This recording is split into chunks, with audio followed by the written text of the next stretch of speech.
प्रशांत जी, आप जहां लड़ाई लड़ने उतरे हैं बिहार में, यहाँ पर पिछले 30-35 साल से अगर देखा जाए तो दो गठबंधन की सरकार में रही है, कैसे सामना करेंगे आप महागठबंधन और एनडीए दोनों? सामना प्रशांत किशोर को नहीं करना है, सामना बिहार के उन लोगों को करना है जो बिहार में इस व्यवस्था से, इन दोनों गठबंधनों से ऊब चुके हैं।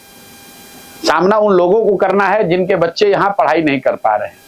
सामना उन लोगों को करना है जिनके बच्चों को इस ठंड में दौड़ाकर मारा गया। ये नहीं पूछा गया कि तुम किस जाति के हो, किस धर्म के हो, किस दल को वोट दिए हो, सबको दौड़ाकर मारा गया है।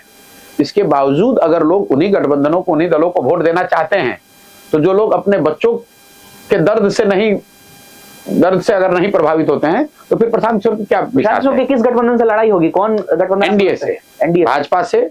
एनडीए में भी भाजपा से लड़ाई है। जेडीयू तो सरकार। अरे भाई, जेडीयू तो मुख्यमंत्री है। अरे भैया, 40 विधायक है, भाजपा कंधे पर रख के चुनाव लड़ते हैं। जदयू का क्या है? लड़ाई भाजपा से होगी। जेडीयू नहीं रहेगी चुनाव में? नहीं, जदयू तो रहेगी ही, लेकिन ताकत जिसकी है जमीन पर, राजनीतिक सामाजिक ताकत, संगठन, संसाधन, वो तो भाजपा का है। जदयू वाले तो उसमें उस नाव पर बैठ के अपना पार लगते हैं। आपने जदयू अपने दम पर थोड़ी चुनाव लड़ सकती है। आपने एक बात कहा कि भाजपा से आपकी लड़ाई होगी, जेडीयू जो है एनडीए से लड़ाई होगी, क्योंकि वो बड़ा घटक दल है, रूलिंग पार्टी है। लोकसभा में भी 176 सीटों पर वो लोग आगे थे, और एनडीए में सबसे बड़ा दल, सबसे बड़ी ताकत जिसकी है वो भाजपा की है, इसलिए उनसे लड़ाई है सीधे। अच्छा, जेडीयू को लेकर के आपको क्या लगता है? क्योंकि कई बार जो है बीजेपी के कई नेताओं की तरफ से नीतीश कुमार के नेतृत्व को लेकर के कंफ्यूजन वाला बयान आया, तो क्या आपको लगता है कि भाई देखिए, ऐसा मैं आपको बता, कुछ नहीं तैयारी कर रहे हैं, ये दोनों लोग एक साथ ही चुनाव लड़ेंगे। ये एक दूसरे से सीटों के लिए, ज्यादा से के लिए, ज्यादा सत्ता में हिस्सा मिले, उसके लिए खींचतान इनकी चलती रहती है। भाजपा के पास कौन, किसके पास एनडीए का? आपको क्या लगता है? भाई, अब नेतृत्व उनका नीतीश कुमार के पास है। 25 में भी उन्हीं के पास होगा? उन्हीं के पास होगा। अब बिहार की जनता को तय करना है कि नीतीश कुमार जैसे थके हुए बीमार व्यक्ति के हाथ में वो बिहार का फिर से अगर सत्ता देना चाहते हैं तो वो दे दे। फिर उनके बेटे को लेकर के भी खूब चर्चाएं हो रही है, वो मीडिया के सामने आने लगे हैं धीरे धीरे करके। क्या लगता है उनको लॉन्च किया जाएगा? मैं किसी के उनके बेटे पे कोई टिप्पणी नहीं करूंगा, ये उनका मामला है। मैं जो राजनीति में नहीं है उस पर मैं टिप्पणी नहीं करता। प्रशांत जी, आप लगातार इस आंदोलन में हैं, बिहार के कई सारे युवा नेता भी हैं जो कि बिहार के युवाओं की बात करते हैं, चाहे वो चिराग पासवान हो, तेजस्वी यादव हो। क्या आपको लगता है कि इस आंदोलन में उन्होंने उन युवाओं का पूरी तरीके से साथ नहीं दिया जो चुनाव के वक्त वो वादे करते हैं? नहीं, तेजस्वी यादव ने तो बिल्कुल नहीं दिया। आप विपक्ष के नेता हैं, आपकी सबसे बड़ी जिम्मेवारी थी, आपको सबसे पहले आगे खड़ा होना चाहिए था। प्रशांत किशोर की जरूरत ही क्यों है? तेजस्वी यादव को खड़ा होना चाहिए था, लेकिन तेजस्वी यादव तो खड़ा होंगे नहीं। बीपीएससी के जो चेयरमैन है, तो ये बनाया किसने? जब तेजस्वी यादव यहाँ उप मुख्यमंत्री थे, जब उन लोगों की सरकार थी, तभी तो ये बीपीएससी का चेयरमैन बनाया गया है। तो किस मुंह से ये लोग बोलेंगे? ये लोग तो खुद ही उसी में सब। चिराग पासवान की राजनीति को कैसे देखते हैं आप? चिराग पासवान सुलझे हुए व्यक्ति हैं, और बिहार में जाति और धर्म की राजनीति जहां तक मैं समझता हूं नहीं करते हैं। उनका अपना काम करने का तरीका है। वो एनडीए गठबंधन में है, उनको ऐसा लगता है कि भाजपा के साथ मिलकर वो बिहार में कुछ अच्छा कर सकते हैं। मैं उससे इत्तेफाक नहीं रखता हूं, लेकिन व्यक्तिगत तौर पर चिराग पासवान बिहार में वो राजनीति करने का प्रयास कर रहे हैं पिछले कुछ साल से, जो कि बिहार के लिए गलत नहीं है, तो सही है।